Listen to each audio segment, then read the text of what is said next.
Hello guys, welcome to my channel. Today in this video I'm going to show you how to fix error that is MSVCR120.dll or MSVCP120.dll is either not designed to run on Windows or it contains an error, and the error status is 0xC0000012F. So if you are receiving this error message when you try to launch any application on your computer, then please follow the steps shown in this video. Now the first step is to install Visual C++ file. For this, copy this link. The link is provided in the video description. So open this link in a browser. It will take you to Microsoft website. Over here you can see Visual C++ files 2013. So you have to go ahead and click on download, and you have to install both x64 version and then x86 version. So put a check on both the file, then click on next and let the download complete.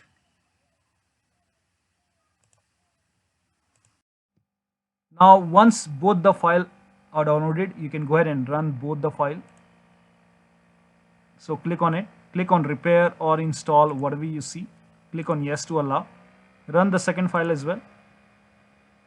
So click on repair or install, whatever you see. And once this is done, you can go ahead and close this window. And then go to the start menu, then click on the power icon, then click on restart. And after the system restart, that error should go away.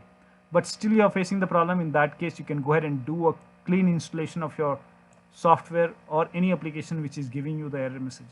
So for example, if Adobe is giving you error message, you can go ahead and uninstall Adobe and then reinstall Adobe.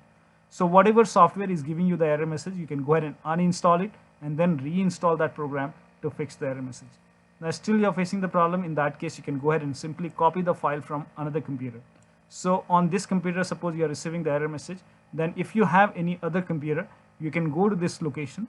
So open File Explorer, then go to this PC, then open C drive, then open the Windows folder, and then open System32 folder. Now in this folder, in System32 folder, you have to find MSVCP120.dll and then MSVCR120.dll and MSVCP120.dll. So you have to go ahead and copy both the file. So make a right click and copy it. And once you copy the file, you can go ahead and transfer this file to an external flash drive, or if you have external hard drive, you can go ahead and transfer it to the drive, external storage, and then you can go ahead and plug this hard drive or flash drive to the computer on which you are receiving the error message. Then you can go ahead and open this, and then you can go ahead and copy this once again. From here you can copy it, and the computer on which you are receiving the error message, you can again open the C drive, then go to Windows folder, open the Windows folder, and then open System32 folder, and then you can go ahead and paste both the files over here, and that should go ahead and fix the error message. So one of the steps should definitely help you to get rid of this error. So that will be all. Thank you so much for your time, and please like this video and subscribe to my channel.